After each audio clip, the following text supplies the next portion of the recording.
लेकिन पीछे से वार करोगे तो उसका हम क्या ही कह सकते हैं। उसी समय जनाब एसएचओ सामने खड़े थे। एसएचओ साहब ने अभी भी शायद अपनी गाड़ी दौड़ा ली यहाँ से।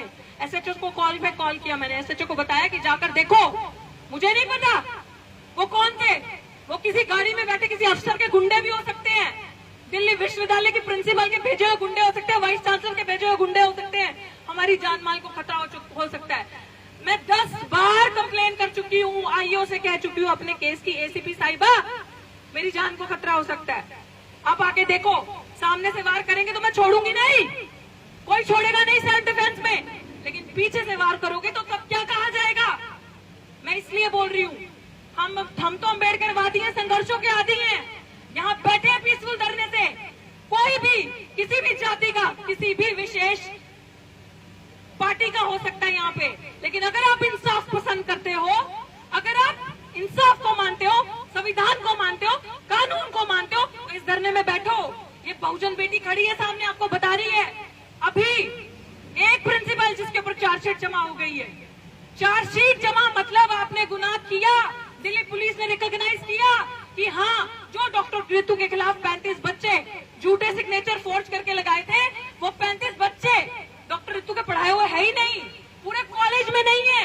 बताइए, अगर किसी SC ST OBC के प्रिंसिपल ने ये कांड, पहली बात हमारे प्रिंसिपल ही नहीं है यूनिवर्सिटी में, अगर ये कांड किया होता तो आपने चौराहे पे खड़ा करके उसका मुंह काला करके उसको लाते जूते पत्थर मारे होते और अभी तक फांसी में लटकाया होता।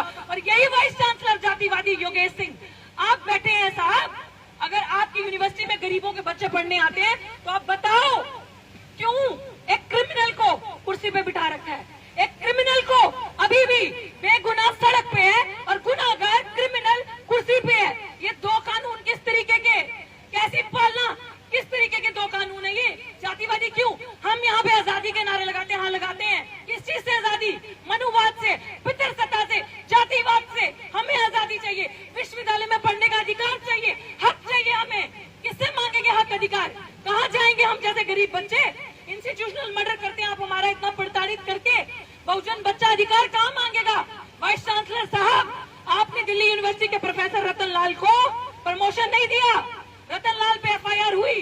रतन लाल हिस्टोरियन, दिल्ली यूनिवर्सिटी में इतनी किताबें, आप बता दीजिए किस मनुवादी टीचर ने इतनी किताबें, इतने आर्टिकल लिखे हैं? जितने प्रोफेसर रतन लाल के आर्टिकल्स हैं, पब्लिकेशंस हैं, जितनी किताबें हैं उनकी भी आपने रातों रात, इसी दिल्ली पुलिस ने, इसी DCP सागर कलसी जी ने रातों रात उन्हें अरेस्ट किया था, रातों रात अरेस्ट करा और जेल के अंदर डाला। जब उनको आप रातों रात अरेस्ट कर सकते हैं, एक छोटी सी FIR पे, कोर्ट में मैं मौजूद थी, वो गुनाह भी नहीं था, जज भी हंस रहा था कि कौन सी ऐसी भावनाएं जो हर दिन तुम्हारी आहत हो जाती हैं, हमारी भी तो भावना हो सकती है, हमारे भी तो फीलिंग हो सकती है। उस प्रोफेसर को इन्होंने रातों रात अरेस्ट किया और जब उन्होंने वाइस चांसलर साहब को, यूनिवर्सिटी को चिट्ठी लिखी, मेरा प्रमोशन करो, मेरा प्रमोशन क्यों रोका भाइयों?